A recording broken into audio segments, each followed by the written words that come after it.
દેશ વિદેશના પ્રવાસીઓમાં લોકપ્રિય બનેલા કચ્છ રણોત્સવનો પ્રારંભ થઈ ગયો છે। આગામી 1 ડિસેમ્બરથી ધોરડોના સફેદ રણમાં ક્રાફ્ટ બજાર અને ફૂડ સ્ટોલ પર ધમધમતા થઈ જશે। આજે જિલ્લા મથક ભુજમાં ક્રાફ્ટ અને ફૂડ સ્ટોલની ફાળવણીનો ડ્રો કરવામાં આવ્યો હતો। જિલ્લા ગ્રામ વિકાસ એજન્સીના ભાવિનભાઈ પટેલે જણાવ્યું હતું કે 100 ક્રાફ્ટ અને 40 ફૂડ સ્ટોલ માટે 1300થી વધારે અરજીઓ મળી હતી। રણોત્સવ દરમિયાન હસ્તકળાના કારીગરો અને ફૂડ સ્ટોલ ધારકોને મહત્તમ રોજગાર મળી રહે તે માટે રાઉન્ડ વાઇઝ ડ્રો દ્વારા સ્ટોલની ફાળવણી કરવામાં આવી છે। ક્રાફ્ટ બજાર માટે 1206 અરજીઓ મળી હતી, જેમાંથી 26 અરજીઓ રદ થઈ છે। બાકી અરજદારોને 7 દિવસના 13 રાઉન્ડમાં સમાવી લઈ સ્ટોલ ફાળવણી કરાઈ છે। કુલ 1100 જેટલા કારીગરોને રોજગારી મળશે।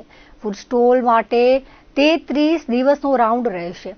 40 ફૂડ સ્ટોલમાં 100 અરજદારોને સમાવી લેવા રાઉન્ડ વાઇઝ ડ્રો કરવામાં આવ્યા હતા। ગત વર્ષની સરખામણીએ આ વર્ષે વધુ અરજીઓ મળી હતી। ગત વર્ષે 900 અરજીઓ આવી હતી। ગત વર્ષના રણોત્સવ દરમિયાન ક્રાફ્ટ અને ફૂડ સ્ટોલમાં 9 કરોડથી વધુનો વેપાર થયો હોવાનું તેમણે વધુમાં જણાવ્યું હતું।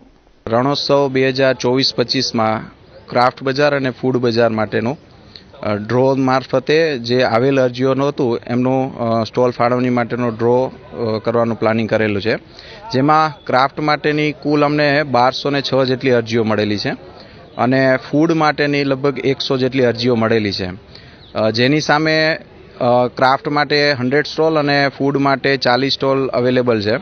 તો અમે આ વધારેમાં વધારે કારીગરોને લાભ મળી રહે એ પ્રકારે લગભગ ક્રાફ્ટ માટે અલગ અલગ 13 રાઉન્ડનું પ્લાનિંગ કર્યું છે, જેમાં 1100થી વધુ જેટલા કારીગરો અને આ ડ્રો મારફતે અમે એમને ન્યાય આપી શકશું અને આ રણોત્સવમાં વધારેમાં વધારે કારીગરો પાર્ટિસિપેટ કરી અને રોજગારી મેળવે એ માટે અમે પૂરા આયોજન સાથે પ્રયત્ન કરી રહ્યા છીએ। લાસ્ટ યરની કમ્પેરિઝનમાં આ વખતે ગયા વર્ષે 900 જેટલી અરજીઓ આવેલી હતી, જ્યારે આજે આ વર્ષે 1200થી પણ વધારે જેટલી અરજીઓ આવેલી છે।